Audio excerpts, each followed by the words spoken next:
สบายดีเนาะอันนี้ก็เป็นลูกค้าอีกคนหนึ่งที่เป็นลูกค้าเป็นโรงงานนาซาราเจ็ดลูกค้าหลายๆคนอาจจะรู้จักอ้ายเพิ่นโรงงานอ้ายเพิ่นติดตั้งหลายต้องขอบใจอ้ายเพิ่นเป็นลูกค้าของบริษัททางมาหลายปี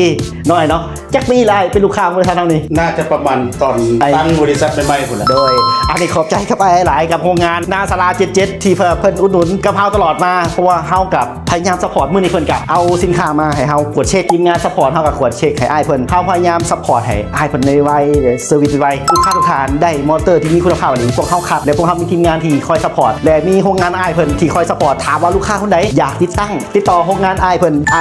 มีประสบการณ์เกินประมาณ20 ปีโอ้ยอ้ายเพิ่นมีประสบการณ์20 ปีเพิ่นเชื่อว่าถามว่าบ่เก่งแท้บ่ดีแท้บ่อยู่ได้เฮา20 ปีแน่นอนข้าพเจ้าเองก็เคยใส่มาหลายยี่ห้อแล้วเพราะว่าจะเป็นยี่ห้อ TSL ยี่ห้อLDY ยี่ห้ออย่างต่างๆแต่สุดท้ายก็มายอมรับดูวอเตอร์ BN เนาะบริษัทใดที่ว่าต้องการวอเตอร์ก็สามารถติดต่อเพิ่นได้เพิ่นบริการดีที่สุดเนาะบริษัทขอบใจไอ้โอเคเนาะอันนี้คือจากโรงงานไอ้ไกรสอนเนาะนาซารา77ทีว่าเพิ่นมาใส่บริการทำมาหลายปีเป็นลูกค้า VIP ต้องขอบใจอ้ายเพิ่นหลายๆต้องขอบใจอ้ายขอบใจโอ้ดีใจหลาย